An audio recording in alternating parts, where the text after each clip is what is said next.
Kalaulah baginda Nabi alaihissalatu wassalam yang diajar langsung oleh Allah, yang berikan dia ilmu langsung dengan wahyu, tetap tidak bisa diterima oleh semua orang. Innallaha la yarfa'ul ilma intiza'an yantazi'uhu min qulubil ibad, walakin yarfa'ul ilma biqabdil ulama.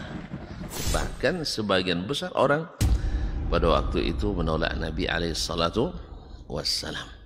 Tetapi Nabi sallallahu alaihi wasallam mengajarkan kita untuk tidak patah arang dan tidak pernah berhenti berdakwah. Allah tidak mengangkat ilmu dengan mencabutnya dari hati-hati manusia, tidak, tetapi dengan mewafatkan para ulama. Mana yang lebih afdal, ahli ibadah atau ahlul ilmi? Dari semua sisi ahlul ilmi lebih afdal daripada ahli ibadah. Sampai tidak tinggal satu orang pun ulama. Ittakhadhan nasu ru'usan juhalan. Ketika tidak seorang alim pun yang tinggal, akhirnya orang-orang mengambil para pemuka-pemuka yang jahil. Bismillahirrahmanirrahim. Assalamualaikum warahmatullahi wabarakatuh. Waalaikumsalam. Alhamdulillahirabbil alamin allazi bi ni'matihi tatimmus shalihat. Asyhadu an la ilaha illallah wahdahu la syarikalah wa asyhadu anna Muhammadan abduhu wa rasuluh la nabiyya wa la rasula ba'dah. 91,1 FM Radio Robani, merajut ilmu dan peradaban generasi Robani dan pemirsa KMTV dimanapun antum dan antuna berada. Alhamdulillah, bersyukur kita kepada Allah Subhanahu wa Ta'ala atas segala bentuk nikmat dan juga rahmatnya kepada kita bersama di kesempatan pagi hari ini. Kita kembali di Pondasi Podcast Dakwah Islami. Dan alhamdulillah narasumber kita atau guru kita sudah bersama-sama kita untuk hari ini, yakni Ustaz Dr. Dasman Yahya Mali LCMA Hafizahullah Ta'ala. Kita bersalawat dan salam kepada Rasulullah Sallallahu Alaihi Wasallam selaku uswah hasanah kita dalam kehidupan, satu-satunya manusia terbaik yang pernah Allah ciptakan dan utus ke permukaan bumi, menjadi Rasul kita tercinta yakni Muhammad Sallallahu Alaihi Wasallam. Pun kita bermohon salawat dan salam kita tersambung hendaknya kepada seluruh keluarga, kepada para sahabat-sahabatnya radhiyallahu anhum ajmain, mudah-mudahan juga kepada semua orang yang istiqomah dan berpegang teguh di atas sunnahnya hingga hari kiamat kelak. Baik generasi Robani dan pemirsa KMTV dan juga antum dan antuna yang barangkali saja sudah menunggu kita dari tadi, kita juga mengucapkan jazakumullahu khairan untuk semua channel dakwah ataupun akun-akun dakwah yang bekerja sama untuk menyebarluaskan siaran kita untuk kesempatan pagi hari ini. Kita sapa dulu guru kita yang sudah bersama kita untuk hari ini. Masya Allah. Assalamualaikum Ustaz. Waalaikumsalam warahmatullahi wabarakatuh. Apa kabar Ustaz? Alhamdulillah. Bakhair Ustaz ya. Sabahun nur Ustaz. Alhamdulillah. Jazakumullah. Masya Allah. Ustaz, sepertinya beberapa kesempatan ini kita akan sering berdua Ustaz ya. Biasa kita sering berlima atau berempat Ustaz. Tapi mudah-mudahan di kesempatan berikutnya kita akan bersama-sama kembali di diktat tentunya Ustaz ya. Mudahkan insyaallah. Amin. Ustaz, kita di Pondasi ini sudah sampai ke seri ke-45 Ustaz. Masya Allah. Alhamdulillah Ustaz. Dan untuk pagi hari ini kita mengangkat sebuah judul sepertinya ini pepatah Ustaz. Lempar batu sembunyi tangan. Masya Allah. Bahasa Arab rahmat ni beda. Masya Allah Ustaz. Ini mudah-mudahan nanti selama 1 jam ke depan lebih kurang kita akan bahas ini. Apa yang akan kita ambil nanti, manfaat-manfaatnya dan faedah-faedahnya akan disampaikan oleh guru kita nanti, terkait memang dengan fenomena dakwah dan juga Islam yang sudah hadir sejak dulu sesuai yang sudah disyariatkan oleh Muhammad Sallallahu Alaihi Wasallam. Mungkin perdana Ustaz ya. Kita tahu bahwa Islam sekarang ini sudah kembali terasing Ustaz. Karena di awalnya katanya Islam ini memang datangnya asing, dianggap aneh Ustaz, dianggap asing. Ini kenapa bisa seperti itu dan kenapa di akhir-akhir ini itu kembali mencuat Ustaz, fenomena yang seperti ini. Asing ini alias eksklusif ya. Masya Allah Ustaz. Ini eksklusif yang mana dulu Ustaz? Yeah. Mungkin ini Ustaz perlu jelaskan Ustaz. Barakallahu. Naam Ustaz, barakallahu fiik Ustaz. Baik, bismillah wassalatu wassalamu ala Rasulillah wa ala alihi wa sahbihi wa mawalah wa ba'd. Fa asyhadu an la ilaha illallah wahdahu la syarika lah jalla fi ulah wa asyhadu anna Muhammadan abduhu wa rasuluhu wa mustafa. Pertama, alhamdulillah kita masih diberikan waktu untuk bersembang bersama, berbincang. khususnya di waktu duha ini, waktu yang mudah-mudahan kita mendapatkan doa Nabi alaihi salatu wassalam, Allahumma barik li ummati fi bukuriha, dan membicarakan pula masalah yang mudah-mudahan Allah berikan kita taufik, hidayah, dan diluruskan niat kita, dibenarkan lisan kita, dan dimudahkan pikiran kita, serta dikuatkan anggota tubuh kita untuk selalu berada di atas jalan yang hak. Walaupun kebanyakan membencinya, tetap di atas sunnah Nabi Sallallahu Alaihi Wasallam, walaupun mungkin kebanyakan menghalanginya. Judul ini yaitu melempar tangan, lempar batu sembunyi tangan. Nah, artinya orang melempar tuduhan jatuh pada orang lain. Kalau bahasa Arab ada istilahnya ramadni bida'ah ya wan sallat. Dia melemparkan penyakitnya kepadaku, lalu dia menghilang. Sehingga tertuduh adalah yang sedang ada. Kalau bahasa kampung dulu, dia makan cuwoda, awak konogota. Dan memang seperti yang antum isyaratkan tadi, Nabi juga jauh-jauh hari sudah memberikan isyarat ini.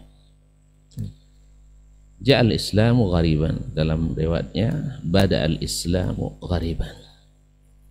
Islam itu mula-mulanya atau bermula ghariban, dianggap aneh. Ya mungkin bahasa ilmiah sekarang orang nyebutnya eksklusif. Ya, dan tidak semua eksklusif itu dengan makna negatif. Bisa saja eksklusif itu di luar kebiasaan orang ramai, walaupun dalam kebenaran. Kalau makna positif, ya tidak apa-apa eksklusif. Karena Nabi alaihissalam mengatakan bada al-islamu ghariban. Islam itu pertama dimulai dengan atau dianggap sebagai sesuatu yang aneh. Sebab apa? Mayoritas orang-orang pada waktu itu tidak mengenalinya, tidak mengenali Islam yang dibawa oleh Nabi alaihissalam. Kenapa tidak mengenali? Padahal mereka masih mewarisi syiar-syiar agama yang sebelumnya ada. Misalnya orang-orang musyrikin Mekah pada waktu itu masih banyak yang atau masih dominan mengenali Allah Subhanahu wa taala, artinya mengakui Allah sebagai Tuhannya. Bahkan tercatat dalam sejarah orang-orang yang bernama Abdullah saja yang lahir di masa jahiliyah, bahkan meninggal juga di masa jahiliyah, nama-nama mereka adalah Abdullah. Abdullah artinya kan hamba Allah. Mereka mengakui bahwa mereka itu adalah hamba Allah. Cuman ada sebagian yang memberi nama pula karena kekurangan ilmu. Yang ada adalah tokoh-tokoh, pemikir-pemikir, pemuka-pemuka agama. Jadi mereka bukan orang-orang biasa, orang-orang tokoh, pemuka, pemikir, pejabat, orang-orang hebat, pemimpin-pemimpin agama. Makanya saya tidak setuju mengatakan masa jahiliyah itu masa bodoh, tidak, masa kebodohan, tapi adalah masa kejahilan. Karena masa jahil dengan bodoh beda. Berbeda. Orang bodoh lawannya cerdas. Orang jahil lawannya alim. Maka bahasa itu sebenarnya jahil. Dan jahil itu walaupun dalam bahasa kita atau dalam bahasa Arab sendiri melebar beberapa makna. Di antara jahil itu adalah zalim. Karena biasa orang tidak berilmu cenderung zalim. Kamu menjahili saya, artinya menjolimi saya atau menipu saya. Tapi makna asli jahil adalah lawan daripada alim. Dan implikasi daripada jahil adalah penyimpangan. Dan zalim kezaliman, kebatilan demi kebatilan. Jadi mereka bukan orang-orang yang bodoh, tapi mereka adalah orang-orang yang tidak berilmu. Dan orang-orang yang tidak berilmu tampil menjadi pemimpin agama, pasti andalannya adalah perasaan dan pemikiran. Jadi mereka merasa adalah orang yang memiliki agama, dan mereka merasa di atas jalan kebenaran, apalagi tak satu pun yang membantah. Kalau bahasa sekarang, aman-aman aja kita selama ini, tiba-tiba datang si fulan, aliran si fulan, akhirnya kacau kita. Sebab apa? Dulu mereka aman-aman saja, bukan karena aman artinya setuju semua, tidak, tapi itu keputusan para pemuka agama, tidak ada yang memperdebatkannya, sehingga dianggap sesuatu yang boleh-boleh saja. Apalagi sesuai pula dengan hawa dan keinginan. Banyak perhelatan, banyak makan-makan, banyak acara-acara, banyak seremonial-seremonial, banyak ritual-ritual. Akhirnya menurut pikiran, mantap juga. Apalagi di situ ada pendapatan. Misal ma'ruf, tadi saya katakan di zaman jahiliyah masih banyak orang yang bernama Abdullah. Tidak kurang dari 60 orang atau 50 orang lebih yang tercatat dalam sejarah di masa jahiliyah itu orang yang bernama Abdullah.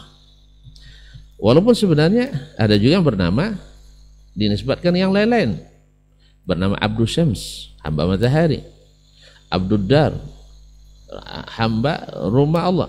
Dar itu maksudnya adalah Ka'bah. Abdul Dar. Ada yang mengatakan Abdul Uzza, yaitu hambanya berhala Al-Uzza dan sebagainya.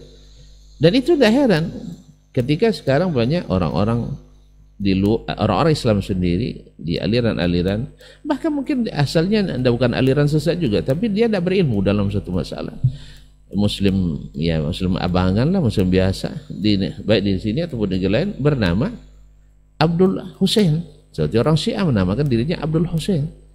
Ada sebagian orang Sufi menamakan dirinya Abdul Nabi, Abdul Nabi. Ada yang Abdul Rasul, banyak. Ada pula yang Abdul, kalau ini di Indonesia paling banyak Abdulnya kan, ya, kadang ujungnya kadang macam-macam. Ada Abdul Qasim, ada Abdul, dan macam-macam. Yang mungkin mereka tidak tahu pada asalnya. Apalagi dulu saya dengar orang-orang kita, orang-orang awam, kalau nak kasih nama anaknya, buka Quran lalu ditunjuk.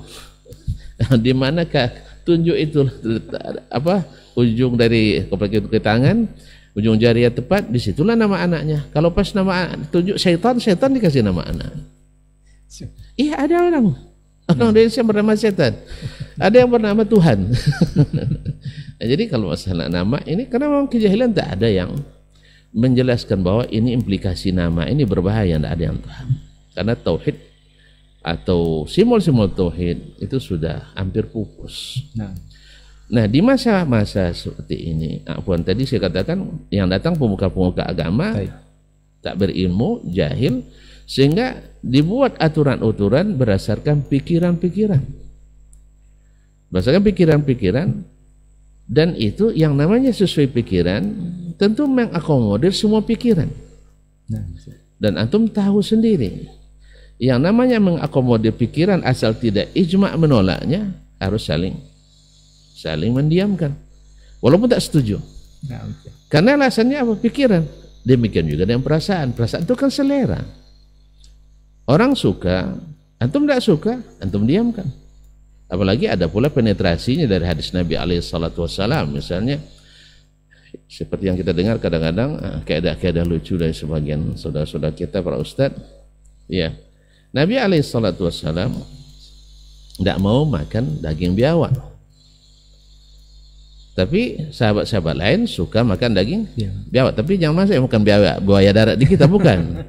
Itu kalau orang nyebutnya kadrun, ya, kadal gurun, itu halal. Dab. Nah, bukan biawak, jangan komodo pula dimakan, atau buaya darat, bukan. Nah, kalau itu tidak halal. Nah, ini halal tapi Nabi tak suka. Lalu sebagian ustaz mengatakan, nah Nabi membolehkan itu, kenapa kita melarang orang misalnya membaca setiap pembukaan acara Al-Fatihah dan sebagainya. Jadi dia lupa, atau coba-coba pura-pura lupa bahwa tasyri' itu terbagi dua, atau sunnah itu bagi dua. Ada sunnah tasyri'iyah, artinya disyariatkan menjadi alasan syar'i, dan ada sunnah ghairu tasyri'iyah, ada yang sifatnya urfiyah adiyah. Artinya kalau antum ikut boleh karena hukum asalnya boleh. Tapi kalau tasyri'iyah enggak, membuat syariat baru, dan itu hanya hak Allah dan Rasul SAW. Tidak bisa disamakan antara antum membaca Al-Fatihah di pembukaan acara, atau pembukaan pengajian, atau di menjelang baca doa dan sebagainya, dengan masalah Nabi makan dhab, Khalid makan dhab, Nabi tak larang. Tapi kalau seandainya Khalid menyelamatkan baca Al-Fatihah, Nabi tidak baca, lalu dibolehkan ya Khalid, ini baru sunnah tasyri'iyah, dia diamkan. Paham sih? Nah, jadi tasyri' dengan ghairu tasyri'iyah kadang-kadang tercampur oleh sebagian. Walaupun kadang-kadang dari orang yang Masya Allah yusar ilaih bil badan, artinya orang yang dianggap orang-orang yang berilmu tinggi, punya kelebihan dan sebagainya. Tapi kadang-kadang di penerapan ilmu, kadang-kadang mohon maaf, lucu kadang. Dan ini bagi sebagian orang yang berilmu saja bisa terjadi, apalagi di kalangan orang yang tidak berilmu sama sekali. Lalu datanglah Nabi kita Sallallahu Alaihi Wasallam. Tentu yang namanya yang hak pasti akan berbenturan dengan yang batil. Tak pasti itu. Nah, orang ahlul jahiliyah, kebanyakan daripada yang mereka terapkan dalam agama tentu tidak berdasarkan ilmu, tapi berdasarkan pemikiran dan perasaan. Sehingga ketika Nabi SAW datang membawakan itu, maka akhirnya mereka menganggap ini barang aneh. Nah, sekarang siapa yang paling banyak di sini? Tentu yang Nabi baru memulai dakwah, apalagi dari awal sudah ditentang. Tentu yang paling banyak adalah ahlul batil. Ya, mayoritasnya. Mayoritas. Nah, apakah mungkin di waktu itu kita katakan yang mayoritas mesti benar? Tentu tidak mungkin. Ya. Nah, kira-kira Nabi alaihissalam, bukan kira-kira, Nabi juga sudah isyaratkan dalam nubuatnya bahwa besok di akhir zaman, atau entah, pokoknya akan pasaufa ya'udu qariban. Nanti akan terjadi lagi seperti awal dulu Islam, dianggap sebagai eksklusif dan aneh. Apakah kira-kira masuk zaman kita ini termasuk Islam dianggap aneh atau tidak? Nah, kalau dimaknai Islam secara umum kan mayoritas kita orang Islam, mayoritas kan. Tapi apakah mayoritas umat Islam hari ini mengetahui sunnah-sunnah Nabi, mengetahui ajaran Islam dari sumbernya yang asli, kemudian konsisten dan istiqamah di atas sunnah itu? Ini yang jadi pertanyaan yang ya akan terjadi seperti dulu di zaman Nabi alaihissalam terjadi perbedaan itu. Yang sudah merasa mendominasi dan sudah menerima Islam secara turun-temurun seperti kita, saya dulu, kita lah semuanya. Sejak kecil kita sudah dilahirkan Muslim, masuk TPA, masuk MDA, masuk SD, masuk pesantren, sah. Kita mengamalkan amaliyah yang kita terima dari para umi dan buya, ustadz dan ustadzah.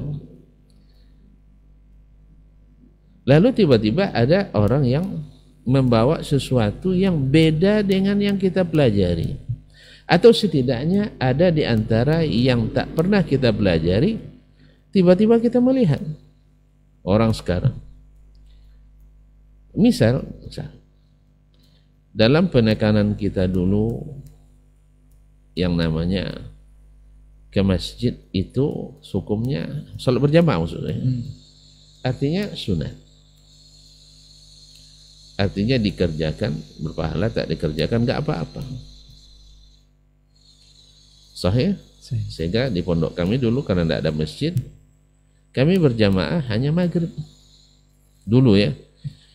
Pesantren udah puluhan tahun berdiri, masjid nggak ada. Nah, ya mungkin karena keterbatasan. Ya. Karena yang namanya dulu belajar itu masjid bukan dianggap sesuatu sarana utama. Sekarang paradigma itu alhamdulillah sudah kita sadari. Dari pelajaran Nabi hijrah ke Madinah, yang pertama dibangunnya masjid. Sehingga aja beliau di Quba dibangunnya masjid. Kemudian pindah ke Madinah, yang pertama dibangunnya masjid, bukan sekolah dulu atau bukan rumah dulu. Dan ini yang diikuti oleh para developer di Arab Saudi hari ini, mungkin juga di Timur Tengah, semuanya yang mengikuti sunnah Nabi alaihissalam. Mereka belum bangun perumahan, kan ada tanah-tanah kapling tuh, belum membangun, tapi masjid sudah berdiri, lengkap dengan fasilitas imamnya sekali. Alhamdulillah, dan itu resmi dari kementerian, sudah diberikan rekomendasi. Artinya kalau sudah beroperasi nanti, mereka siap kirim imam dan khatibnya, yang digaji sebagian oleh pemerintah, sebagian oleh pengelola. Kalau kita enggak, istilahnya kalau ibarat kebun sawit dari replanting kembali, artinya ada pembangunan kembali, rupa-rupahan itu masjid belum juga ada. Dan yang lebih lucu lagi dan lebih aneh lagi, sebagian dari para pemuka agama menjadi penghalang pula dibangunnya masjid kadang. Padahal tidak ada masjid, tapi kadang-kadang dia larang membangun masjid. Apa sebab? Sebab tidak lain tidak bukan fasawfa ya'udu ghariban. Islam yang dibawa Nabi, bukan Islam secara umum ya. Islam yang ajarannya murni seperti yang diajarkan Nabi alaihissalam, dianggap barang aneh. Sekarang orang bisa saja mengatakan Anda eksklusif karena Anda ikut maulid Nabi. Sah? Ini ajaran aneh ini. Seluruh dunia maulid Nabi, kecuali Anda. Berarti Anda eksklusif. Ya pertanyaan sekarang kan sederhana, ikhwan, akhwat yang rahmati para pemirsa, para penonton yang muliakan, para pendengar. Mohon maaf tadi saya lupa menyapa pemirsa dan pendengar yang di media live streaming maupun di radio Robani 101,1 FM. Mudah-mudahan Anda antum selalu dalam keadaan kebaikan. Nah, sekarang orang dengan itu saja dari tokoh-tokoh nasional, orang-orang yang viral bisa menjadikan justifikasi gara-gara tidak maulid masjidnya dianggap masjid, kadang masjid dirar. Subhanallah. Kalau begitu Masjidil Haram, Masjid Nabawi, masjid dirar. Karena mereka Ahlus Sunnah zaman Nabi, zaman tabi'in, tabi'in, tabi'ul atba sampai abad keempat tidak ada pernah melakukan maulid di situ. Tapi lisan ahli syubhat, lisan ahli hawa selalu dengan mudah menjustifikasi kalau tidak maulid berarti Anda aliran sesat, menyesatkan. Subhanallah. Padahal setinggi-tinggi hukum, paling tinggi hukumnya sunat, paling tinggi. Ada yang mewajibkan maulid? Enggak ada. Kalau kembali kepada ulama yang membolehkan maulid, membolehkan. Tidak ada hukum wajib, tapi kenapa jadi barometer, jadi indikator ini masjid boleh dibangun atau tidak? Karena kami pernah mengalami, karena pewakaf mensyaratkan masjid ini mesti dikelola secara sunnah, tidak ada amalia bid'ah di dalamnya. Ya, amalia bid'ah. Tentu yang dimaksud bid'ah itu adalah bid'ah hasanah menurut saudara kita sebagian. Maulid kan? Dulu bid'ah hasanah itu sekarang jadi sunnah. Ada karena sudah ditemukan dalilnya. Diambil dulu kan diamalkan aja dulu, nanti bisa dicarikan payung hukumnya itu. Alhamdulillah ada ketemu. Tapi terlalu dipaksakan. Ya selalu dipaksa ala kulli hal. Nah, fasawfa ya'udu ghariban. Akan kembali dianggap asing. Nah, dulu Nabi alaihissalam barangkali Antum juga sudah, kita semua pemirsa sudah tahu. Karena dia anggap asing, tentu ditolak. Alasan penolakannya apa? Al-Quran menceritakan, hadis-hadis menjelaskan. Ya, semua hujjah tidak bisa mereka bantah. Minta mukjizat dikasih mukjizat, minta ayat diturunkan ayat, minta bukti kebenaran, tidak ada yang sejujur Nabi alaihissalatu wassalam. Apalagi akhlak beliau berubah? Tidak juga. Tapi subhanallah ditempelkan kepadanya berbagai tuduhan bahwa aliran yang dibawanya ini aliran berbahaya. Dulu kami tenang-tenang saja di Mekah ini. Datang dia berdakwah, hancur semuanya. Hancur kota Mekah gara-gara dia. Anak sudah mulai melawan ibu dan ayahnya. Saudara sudah boleh berseberangan dengan saudaranya. Suami dengan istri sudah mulai bercerai. Gara-gara apa? Gara-gara Muhammad sallallahu alaihi wasallam. Nampak kan? Nah. Apa masalahnya? Nabi mengatakan, "Qul la ilaha illallah." Katakan tidak ada ilah yang diibadati kecuali Allah. Apa maknanya? Maknanya bukan mengakui Allah sebagai Tuhan saja, tidak. Tadi sudah kita sebutkan. Kalau hanya mengakui Allah sebagai Tuhan, nama mereka Abdullah. Banyak namanya Abdullah lahir di masa jahiliyah dan meninggal di masa jahiliyah. Di antaranya adalah ayahanda Sayyiduna Muhammad SAW, namanya Abdullah. Beliau lahir di masa jahiliyah, beliau mati di masa jahiliyah. Berarti mereka mengakui Allah sebagai Tuhan.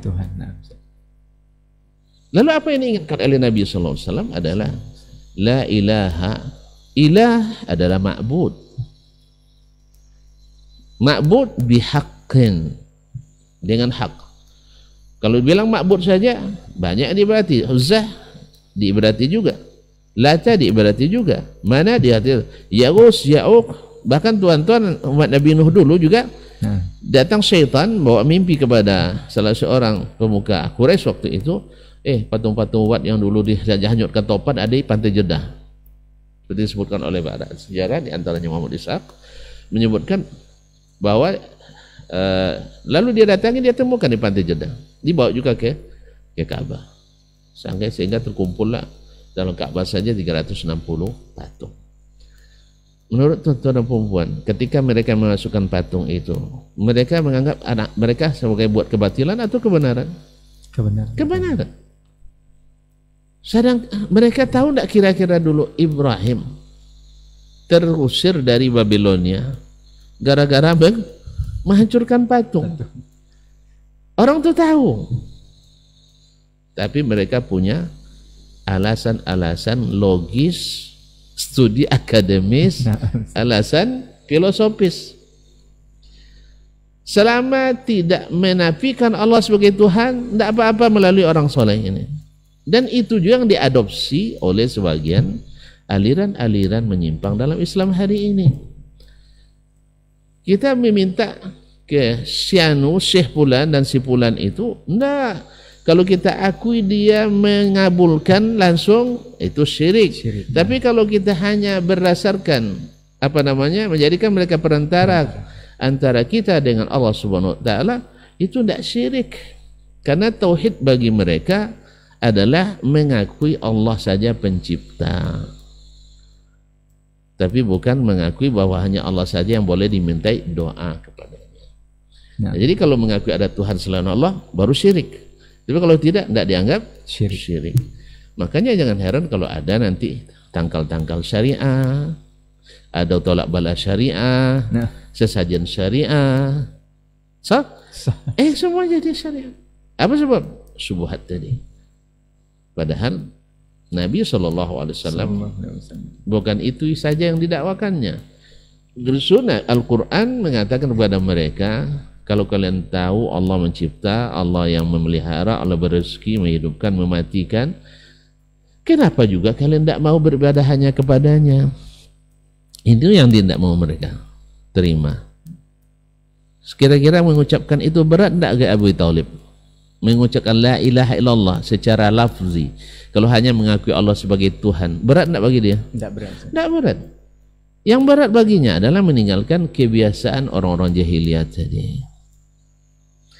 Oleh sebab itu, ketika sekarang misalnya Nabi melarang jangan sholat menghadap kuburan,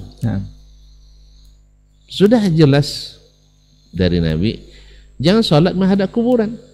Lalu datang kita ahli-ahli subuhan, kalau niatnya tidak menyembah kubur, tidak apa-apa sholat menghadap kuburan. Nabi bilang jangan, antum bilang boleh, gitu. Ya. Jadi siapa yang kata hati? Akhirnya nanti apa? Dikatakanlah orang-orang yang ikut secara letterless sebagai orang-orang yang tekstualis. Sedangkan orang yang bisa melanggar larangan Nabi itu ini yang kontekstualis. Jadi yang seolah-olah yang paham secara konteks lebih hebat yang daripada yang paham secara teks. Akhirnya ini terbawa semuanya hanyut. Semuanya harus dikontekskan. Padahal mereka paham juga. Tidak ada ijtihad ma'an nas. Tidak boleh berijtihad kalau ada nas. Mereka juga paham la ijtihada fi masailil aqidah. Tidak boleh ijtihad dalam masalah akidah. Akhirnya apa? Ditarik-tariklah itu kepada masalah khilaf mazhab, khilaf fikih. Yang asalnya adalah masalah akidah dibawa kepada khilaf fikih. Demikian juga berdoa kepada orang yang sudah mati dibawa khilaf fikih. Padahal masalah asal akidah. Nah. Akhirnya apa? Masalah khilafiyah jangan diperselisihkan. Kalau ada semua perkataan yang ada dalil tak boleh disalahkan. Kalau dalilnya salah, tidak boleh disalahkan. Mereka semuanya berdalil. Kan ada dalilnya. Ada dalil semuanya. Nah, makanya ketika kita tegakkan ini, dianggaplah sebagai aliran gharib, eksklusif. Kenapa? Eksklusifnya apa? Karena berbeda dengan umumnya masyarakat. Pertanyaannya, umumnya masyarakat menuntut ilmu atau tidak?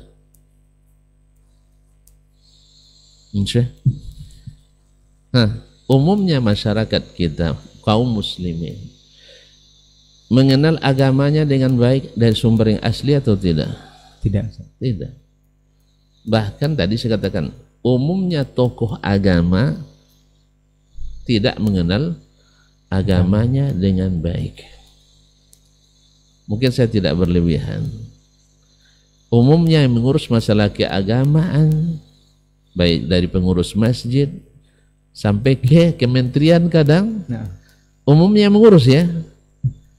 Mungkin orang-orang yang tidak juga mengenali ilmu agama dengan baik. Rata-rata hanya keluaran sekolah-sekolah umum, punya kemampuan manajerial, dan yang lebih adalah kedekatan dengan para pemangku kebijakan, hanya di pejabat penting di pengurusan keagamaan. Jadi kita paham sendirilah kurikulum kita yang di pesantren saja sudah kita pahami, apalagi yang di sekolah-sekolah umum. Nah, apakah ini yang menjadi patokan kebenaran kita? Tokoh-tokoh agamanya saja seperti dulu tidak mengenali agamanya dari sumber yang asli, tapi hanya sekedar mendengar, melihat, dan pengalaman pribadi. Sedangkan ulama-ulamanya banyak pula yang mempreteli dalil-dalil dengan alasan kontekstualisasi, yang intinya sebenarnya ada pengikut hawa dan nafsu, tidak sesuai dengan akal lalu dinafikan, yang sesuai dengan akal ya diiyakan. Akhirnya yang antum imani adalah yang engkau pikirkan, bukan yang dijelaskan dan diturunkan. Nah, ini yang terjadi. Nah, dulu fenomena para pemuka agama tidak berilmu, datang Nabi Sallallahu Alaihi Wasallam. Dan hari ini dengan kehidupan yang serba materialistis, hedonis, cinta dunia yang berlebihan. Banyak orang berkelahi gara-gara dunia. Bukan mohon maaf, di antara ustadz saja kadang-kadang kadang-kadang bercerai, berpisah, berkelahi gara-gara dunia. Gara-gara karena honor yang tidak sama, berkelahi. Gara-gara pendapatan yang kadang tidak seimbang, berkelahi. Bahkan kadang ada yang menyembunyikan pendapatan dari yang lain, dia dapat yang lain tidak, akhirnya pecah kongsi dan sebagainya. Tapi apakah ini menjadi dasar bahwa itu adalah karena ini tidak benar atau benarnya sesuatu? Barangkali itu tidak setuju antum sah. Asal ada orang kelahi tidak bisa berdamai, lalu berarti mereka tidak benar ajarannya. Ini adalah keedah bid'ah lagi. Bahwasanya perdebatan dan perselisihan yang terjadi antara kelompok ini dan kelompok ini itu juga sudah terjadi di zaman sahabat Nabi alaihi salatu wassalam, zaman tabi'in. Tidak ada sesuatu dai ustadz atau ulama, banyak di antara mereka di sepanjang zaman mesti ada perselisihan. Imam Malik misalnya di Madinah dengan Muhammad bin Abdurrahman ibn Abi Zaid, mereka sama-sama ahlu sunnah, tapi karena ada hal yang menyebabkan nufrah di antara mereka, mereka tidak bisa bersatu. Tapi apakah antum mengatakan Malik eksklusif, Ibn Abi Zaid eksklusif, lalu mereka berbahaya? Buktinya tidak. Hadis-hadis Malik masih menghiasi Sahih Bukhari dan Muslim. Hadis-hadis Ibn Abi Zaid masih menghiasi Sahih Bukhari dan Muslim. Berarti mereka berbeda atau berkelahi bukan karena manhajnya sama, sehingga tidak ada aliran Malikiyah. Tidak ada aliran dalam agama mazhab Malikiyah, tapi yang namanya manhaj akidahnya sama. Tidak ada mazhab Zaidiyah, sehingga mereka tetap dalam koridor Ahlus Sunnah. Apakah oleh khalifah pada waktu itu Malik dan Ibnu Abi Zaid rusak manhajnya, harus ditahzir, hati-hati nanti rusak Madinah? Alhamdulillah tidak. Abu Ja'far al-Mansur menyikapi itu sebagai hal yang biasa, karena antara al-aqran itu bisa saja terjadi perlombaan yang tidak sehat. Apalagi ditambah dengan kompor-kompor yang dilehalkan oleh para murid-murid. Murid-murid suka adu domba. Tapi seorang pemerintah yang bijak, seorang penguasa yang arif, dia tidak mendengar atau tidak menyikapinya dengan sikap negatif. Apalagi di masa itu memang Malik bukan seorang ulama yang provokatif, karena dia di atas kebenaran sehingga bisa mempertahankan dengan hujjah dan dalil. Tapi kalau orang yang ragu dengan kebenarannya, mereka biasanya perlu melakukan fitnah dan mengadu domba, bahkan membisik-bisik sesuatu yang membuat busuk. Tapi Abi Zaid juga tidak mengadukan Malik kepada khalifah, karena dia sadar bahwa secara i'tiqad agama mereka sama-sama di atas sunnah, cuma tidak bisa ketemu saja. Tapi apa Ustaz, dari penjelasan Ustaz tadi, kalau ini dilemparkan ke awam kan memang jadi bumerang sekali Ustaz. Itulah sebab yang nama fitnah itu. Yang nama fitnah, orang awam rata-rata tidak sadar, lalu disampaikan oleh seorang ulama atau dai yang viral.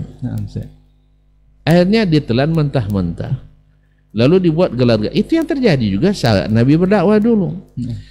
Ini diviralkan oleh Abu Lahab, diviralkan oleh Abu Jahal, petinggi-petinggi juga. Iya, petinggi. Hati-hati di Mekah, tidak aman lagi. Ada pengacau. Siapa? Muhammad sallallahu alaihi wasallam. Orang Muhammad itu kan al-amin, as-sadiq, orang yang akhlaknya tinggi. Itu dulu. Sekarang udah beda, dia bawa aliran sesat sekarang. Saba'a Muhammad. Dia tidak sealiran lagi dengan kita. Tentu orang awam ikut pemimpinnya. Orang awam ikut petingginya, orang awam ikut para sadahnya. Makanya di akhirat nanti mereka akan tuntut mereka. Kamu yang dulu gara-gara kalian, kami tidak ikut Rasul. Sah? Wa qala allazina tud'ifu lil ladzina istakbaru inna kunna lakum taba'an. Orang-orang yang lemah-lemah, para pengikut, nanti di akhirat di depan Allah mereka katakan kepada orang-orang yang dulu yang sombong-sombong itu, mereka di atas kebenaran. Inna kunna lakum taba'an, kami dulu ikut kalian. Sekarang tolong selamatkan. Fala antum mughnuna anna min adzabillahi min syai'. Bisa tidak kalian melindungi kami dari azab Allah? Baru mereka sadar, karena sudah melihat apa yang mereka katakan itu tidak ada standar. Standarnya hawa dan akal. Lalu lau hadanallahu lahadainakum. Kalau dulu Allah beri kami hidayah, ikut Nabi, kami akan beri pula itu pada kalian. Tapi sekarang apa nak buat lagi? Sawara alaina asabarna, nak sabar, au jazi'na, nak gelisah. Malana min mahis. Tidak ada jalan untuk lari dari tanggung jawab itu sekarang. Ngaku mereka. Dari Nabi sendiri ada nggak, Ustaz? Kalau itu kan dulu terjadi juga tuh, Ustaz, dari zaman Rasul. Di zaman sahabat sendiri juga terjadi mereka. Seperti apa sikap mereka? Misalnya sahabat Nabi alaihissalatu wassalam. Dan kejadian ini sudah disampaikan Nabi dalam nubuatnya. Orang baru tahu yang dimaksud setelah mengakumulasikan hadis-hadis Nabi semuanya.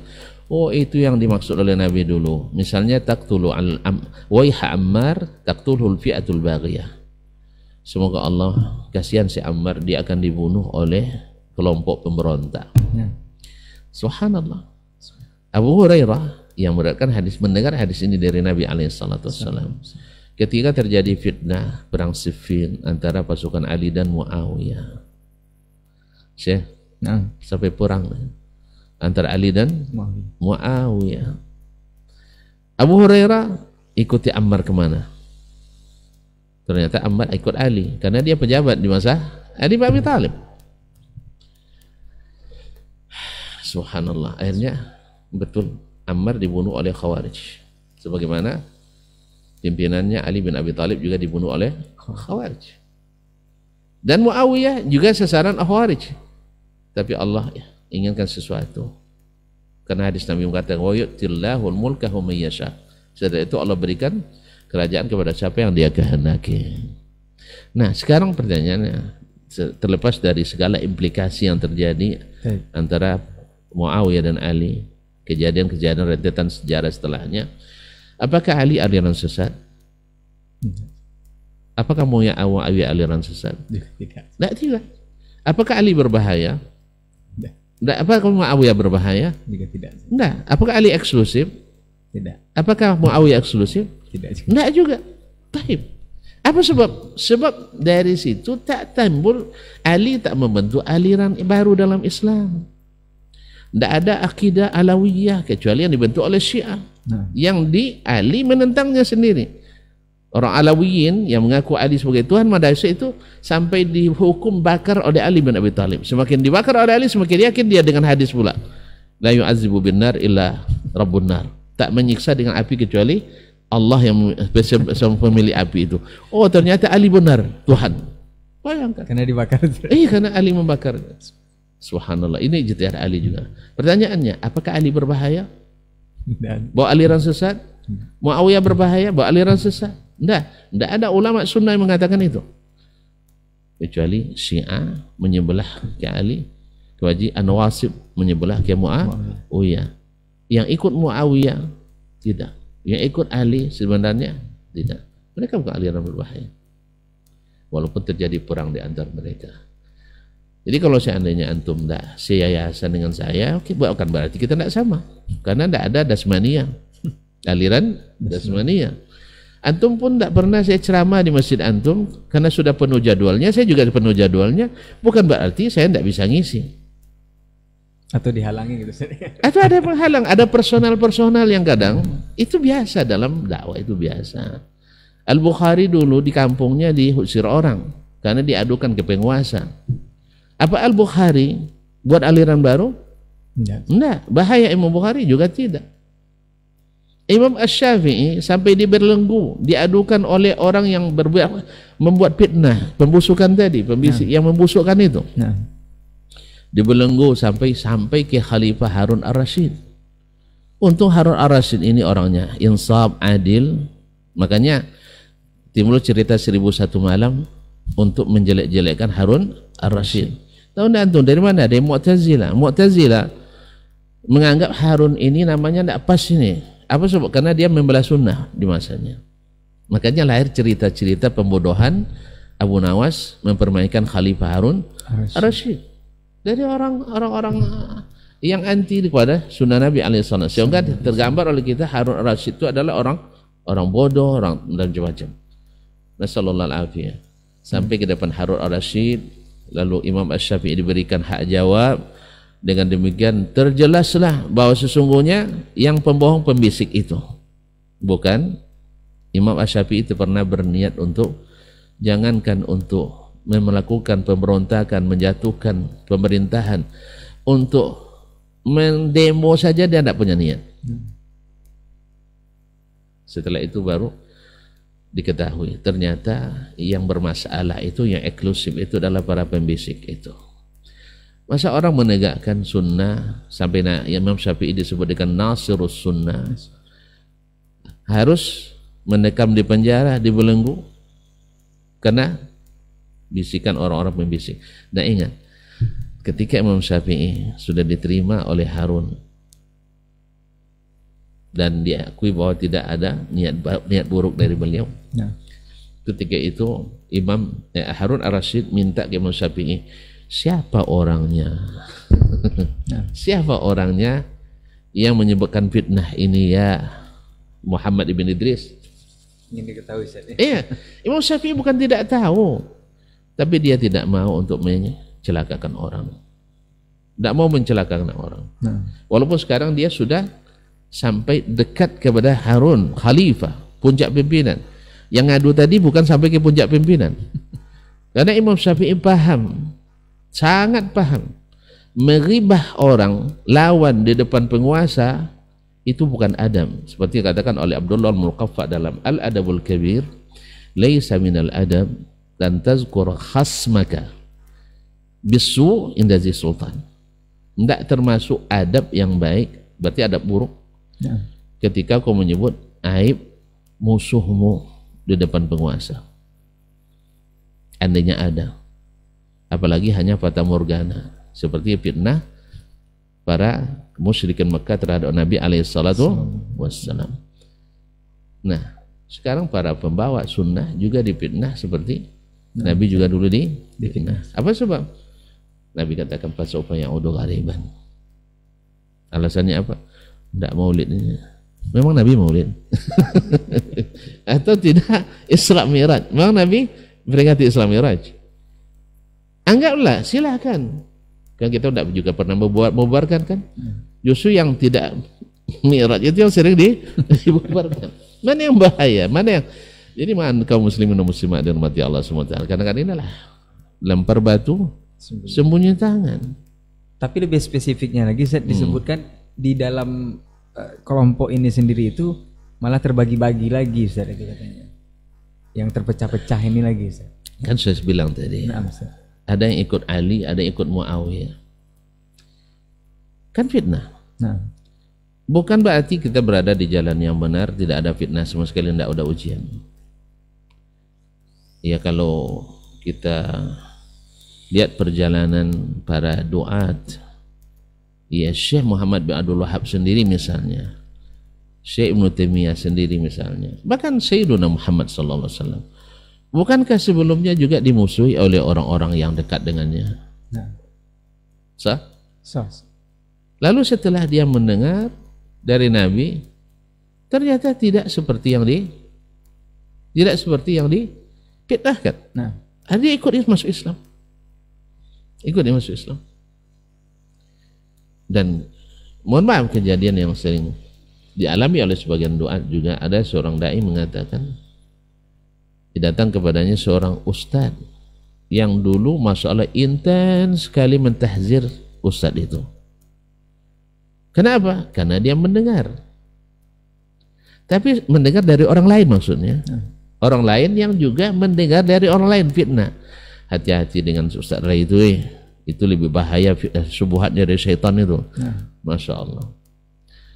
Lalu Allah takdirkan, entah melalui radio atau melalui video, dia dengar ceramah ustadz itu. Tidak ada masalah nih. Habis itu tertarik pula, dengar pula. Yang lain kan video kan ngikut terus kan.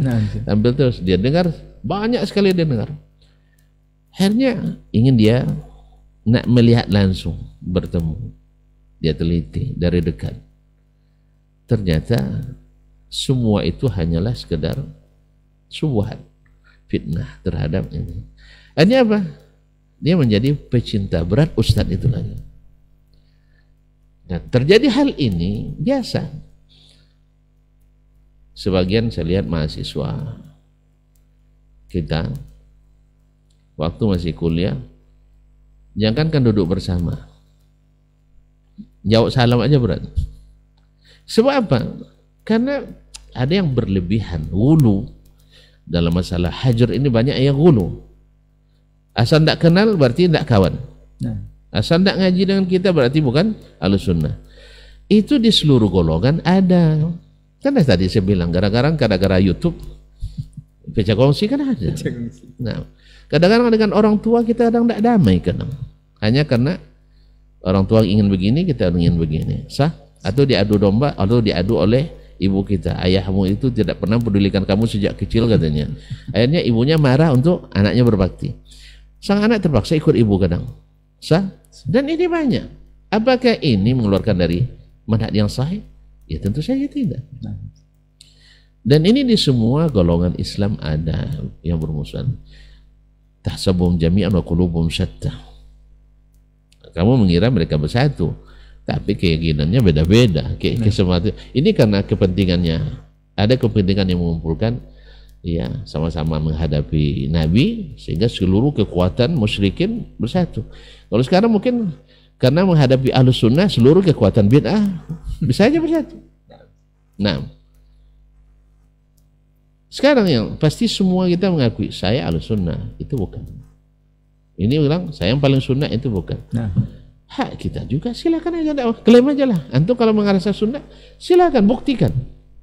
Buktikan dari ucapan antum, buktikan akidah antum. Ketika antum mengatakan ini tentang akidah, mana dalilnya sunnah? Ini sunnah. Tapi kalau antum katakan Ahlussunnah, tapi dalilnya pikiran antum,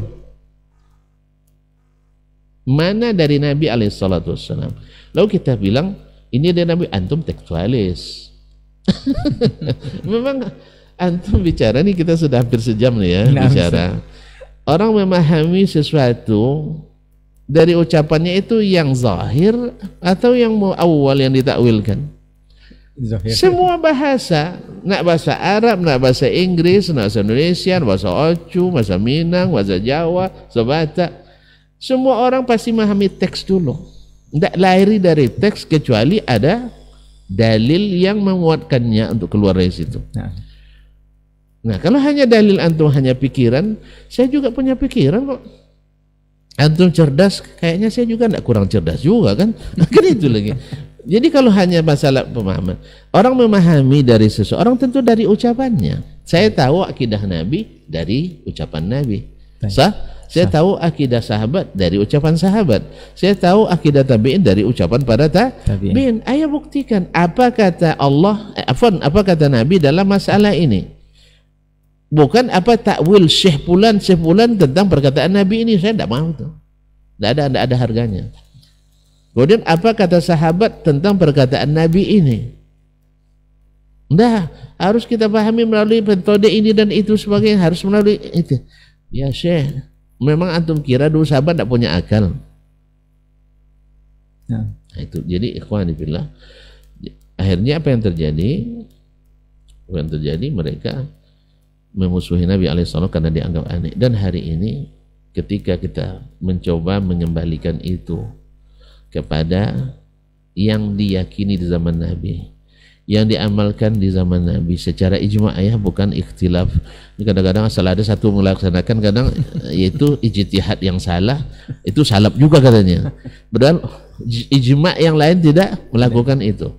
Ini namanya salah itunya. Kebanyakan betul kata Syekh Al-Albani rahimahullah, idza arafta sunnah arafta al-bid'ah. Walakin idza arafta al-bid'ah lam ta'rif as-sunnah wal bid'ah. Antum kalau sudah tahu sunnah, pasti tahu mana yang bid'ah. Tapi kalau antum tahu bid'ah, sunnah tidak tahu, bid'ah juga antum tidak tahu. Jadi kan tidak aneh karena itu kalau antum bilang Umar tukang ahli bid'ah, Abu Hurairah membuat bid'ah di zaman Nabi, bila mungkin zaman ya dia antum tidak kenal rupanya sunnah itu apa, bid'ah itu tidak apa. Sampai-sampai antum bilang rambut saya juga bid'ah. Berarti antum belum mengerti makna bid'ah dengan benar. Karena apa? Antum tidak tahu sunnah dengan benar. Kan sederhana, nak tahu sesuatu sunnah itu lihat satu perkataan Nabi yang menganjurkan itu. Yang kedua, lihat perbuatannya yang menjelaskan aplikasinya. Atau lihat takrirnya. Nah, selesai. Ambil contoh suatu amalan, zikir hu. Sah? Sah. Iya.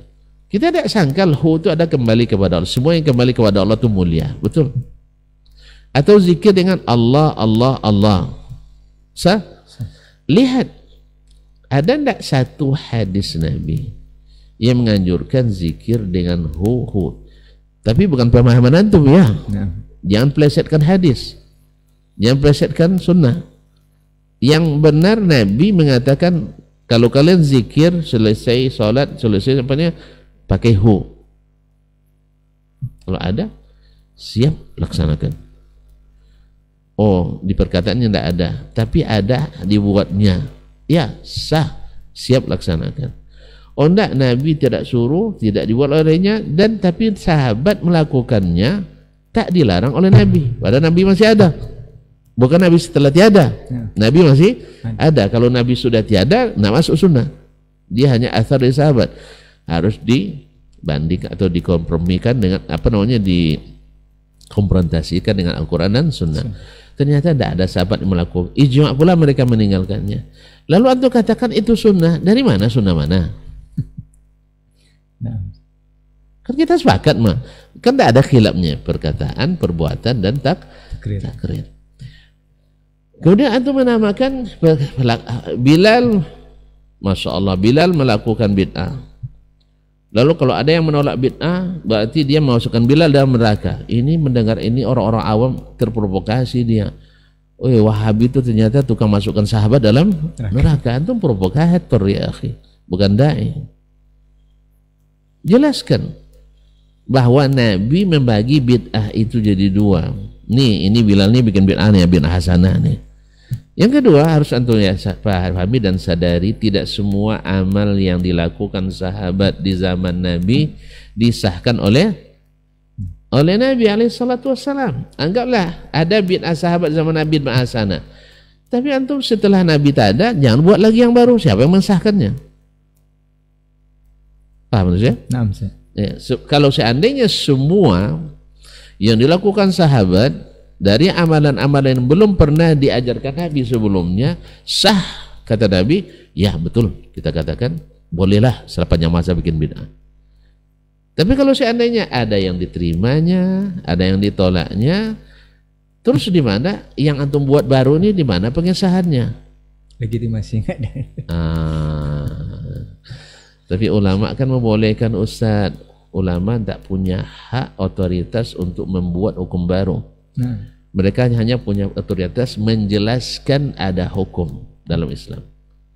Ini kadang-kadang orang Barat ini meracuni pemikiran para pemikir kita, bahwa yang punya otoritas membuat syariat itu adalah para ulama dengan alasan al-ulama warasatul anbiya. Sahih, mereka pewaris Nabi, menerima warisan, bukan buat warisan baru. Jadi itu loh. Ada ijtihad, betul, pada ruang yang boleh berijtihad. Ada ruang-ruang yang tak balok masuk ijtihad. Tapi barangkali terlalu panjang kita menjelaskan. Intinya begini, bahwasanya yang bahaya itu adalah membuat fitnah. Sebab kalau masalah terjadi perselisihan antara orang yang satu satu manhaj, satu akidah, bukan semata-mata karena itu tidak benar. Sebab di zaman sahabat saja terjadi perselisihan di antara mereka, bahkan sampai perang. Sampai Ummul Mukminin hadir perang Jamal pula. Ada yang mengatakan bahwa mereka rusak manhajnya. Tidak, itu ijtihad yang salah. Demikian juga hari ini, misalnya antara Syekh Fulan dengan Syekh Fulan tidak bisa akur. Makanya antum jangan bawa kompor kemana-mana. Ya, kalau ada dekat Syekh tidak akur, ya kalau antum tidak tahu menahu, tidak usah menjebelah dulu. Nah ini yang terjadi di banyak pengikut kita atau pengikut yang mengklaim sebagai ikut sunnah. Jangan seperti itu. Bantah Syekh, lebih ganas pula dia membantah lagi. Nah, ya itu yang masalah. Atau kemudian menjadikan Syekh sebagai patokan, kalau tidak ikut Syekh tidak Ahlus Sunnah. Dan yang seperti itu ramai. Dan saya saksi dengan kepala bukan sendiri. Ada yang berdebat tentang seorang Syekh, bersumpah dia demi Allah bahwa Syekh Fulan itu maksum. Auzubillah. Saking fanatisnya. Nah saya katakan ini keliru dia. Jelas-jelas salah, karena tidak ada yang maksum kecuali Rasulullah, walaupun dia ralat setelahnya fil usul, hatta fil usul tidak bisa kita katakan dia maksum. Sebab dia juga banyak salah. Makanya perkataan Imam Syafi'i harus kita ulang-ulang terus dalam Ar-Risalah. Dia katakan yang maknanya, saya bertemu banyak dengan imam ahlil ilmi bis sunan, imam-imam yang ahli dalam masalah sunnah. Fama ra'aitu atau fama adraktu ahadan yudriku bijami'is sunan. Tak saya temukan seorang pun yang menguasai seluruh sunnah. Lalu beliau jelaskan selanjutnya, ada yang menguasai sebagian besar, ada yang menguasai setengahnya, ada yang menguasai sedikit. Dengan akumulasi itu la ya'zubu syai'un minas sunan. Dengan menggabungkan ilmu seluruh ulama itu, menguasai lebih banyak, menguasai sedikit, setengah dan sebagainya, tak satu pun sunnah hilang dari umat. Makanya kata Nabi, la tajtama ummati ala dhalalah. Umat ini tak pernah ijma' dalam masalah kesesatan. Apa sebab? Kalau ini tidak tahu, diingatkan oleh yang ini. Tapi kalau personalnya tidak ada yang maksum, tapi kolektifnya maksum. Jadi banyak di antara yang seperti ini. Tidak ngaji di masjid ini tidak sunnah, tidak ngisi masjid ini tidak sunnah. Akhirnya ambang melobi ini dititi oleh orang-orang yang membenci sunnah Nabi alaihissalatu wassalam. Oleh sebab itu nasihat saya kepada saya sendiri, kita ini ilmu kita sedikit, pemahaman kita mungkin baru sedikit sekali, khususnya yang baru pemula. Kalau bantah Ustaz, damaikan, jangan disulut apinya. Itu aja bantah Syekh. Lebih baik diam kita, tidak usah berkomentar. Tidak usah berkomentar. Oh, lidah sudah gatal nak komentar. Siap-siap aja dikomentari. Nah, kadang kita diam saja komentari, apalagi berkomentar. Dan tadi saya katakan banyak yang awalnya karena dengar fitnah tidak bisa menerima. Dari sejak zaman dulu sampai hari ini, dan itu dialami umumnya ulama-ulama besar, imam-imam besar kita dialaminya. Tapi setelah bertemu, setelah nampak, setelah bermuamalah langsung, oh ternyata semua itu adalah fitnah. Maka jangan ikuti itu, supaya tidak nanti jadi ambang melobio, jadi jadikan orang untuk melempar batu lalu sembunyi tangan. Lalu yang memecah belah itu adalah bid'ah, lalu tertuduh sunnah memecah belah. Kemudian karena yang mayoritas tidak berilmu, sehingga dijadikan mayoritas sebagai pemeluk kebenaran, yang minoritas sebagai aliran eksklusif yang lebih-lebih dianggap sebagai aliran berbahaya. Sama mereka aja tidak bisa disatukan. Memang ahli batil semuanya bisa disatukan? Tidak juga, banyak juga yang kelahi. Tidak usah aja diangkat-angkat lah, ya kan tidak bagus. Dan kita sama muslim ini jangan saling memfitnah. Kita juga tidak semua orang mencintai kita kan, tidak semua orang kita damai dengannya kan. Nanti menjarra zuyulan jarra nasu zuyula azailah. Kalau siapa tarik sarung orang, nanti sarung kita disarik beramai-ramai. Kalau satu orang narik sarung ramai, jangan terbuka. Tapi kalau ramai-ramai narik sarung satu orang, ini kata Umar bin Khattab radhiyallahu ta'ala, hati-hati. Maka jangan bercakap kecuali dengan ilmu, jangan dengan nafsu. Masya Allah. Jangan dengan ilmu, dengan nafsu. Buktikan. Ini sebagai closing. Masih ada yang mau ditanyakan? Terakhir Ustaz. Apa itu? saya close-nya. Nah, dikatakan kalau ilmu itu atau dakwah itu adalah membenarkan yang benar, ya, menyebut yang benar itu benar, menyebutkan yang salah itu salah, itu dakwah. Soal diterima tidak diterima, innaka la tahdi man ahbabta walakinallahu yahdi man yasha. Engkau tak bisa berikan hidayah kepada orang yang kau cintai, tapi Allah lah yang beri hidayah pada apa yang dia kehendaki. Yang ketiga, kalau memang antum menganggap bahaya dan salah, jelaskan secara detail di mana salahnya dengan dalil.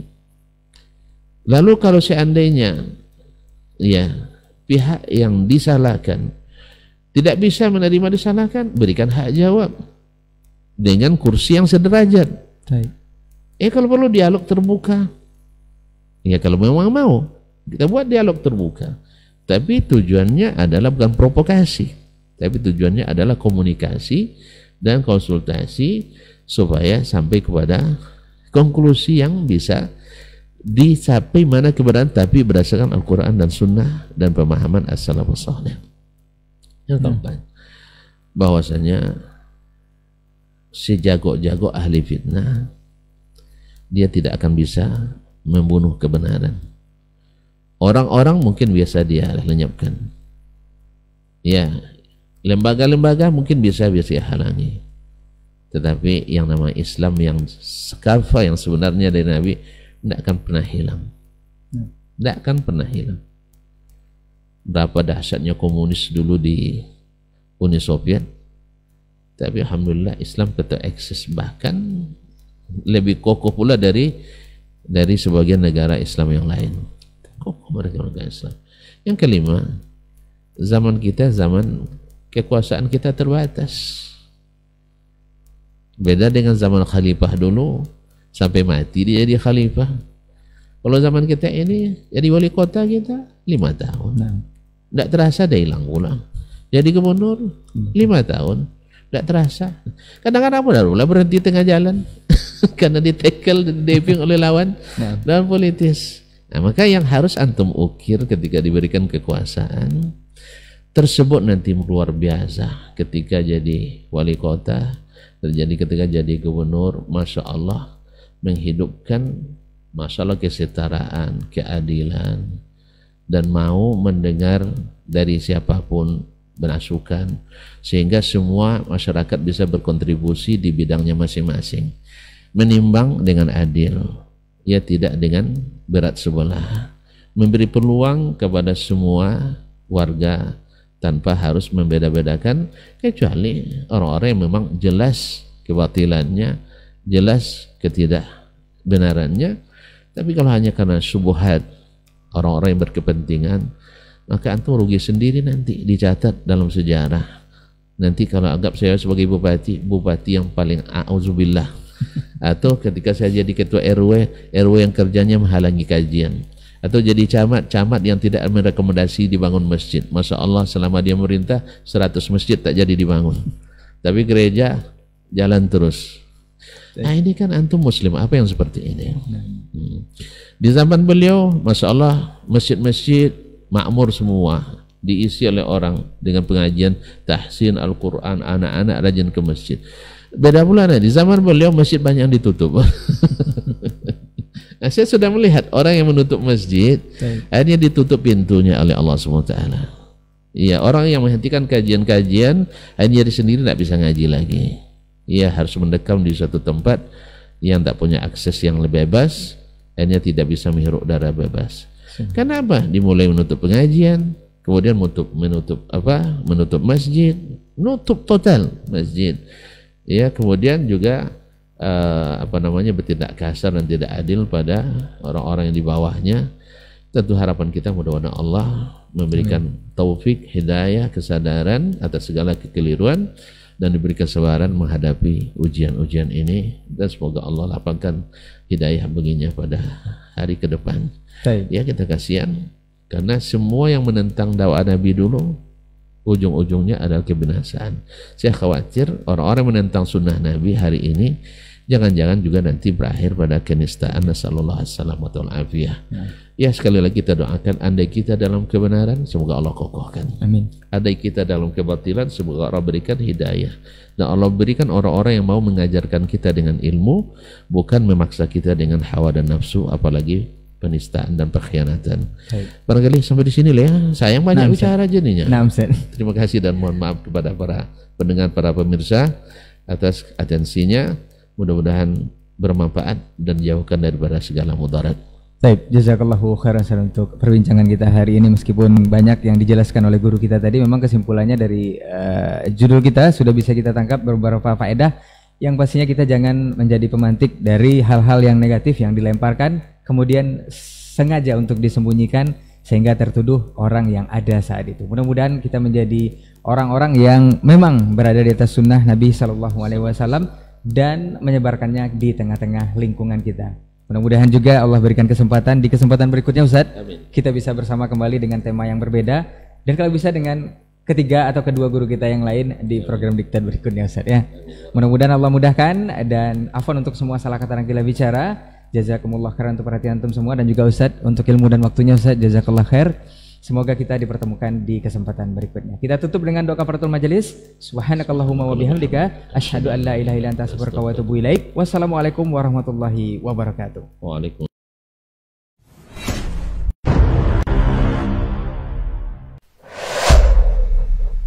Dunia dan seisinya ini bagi Allah tak sama nilainya dengan sebelah sayap lalat. Barang siapa yang beramal untuk akhiratnya, Allah akan cukupkan baginya urusan dunia. Sayati zamanun 'alan nasi as-sabiru fihim qalqabit al-jamarah. Akan ada satu masa di akhir zaman yang berpegang teguh dengan agamanya seperti orang yang sedang memegang bara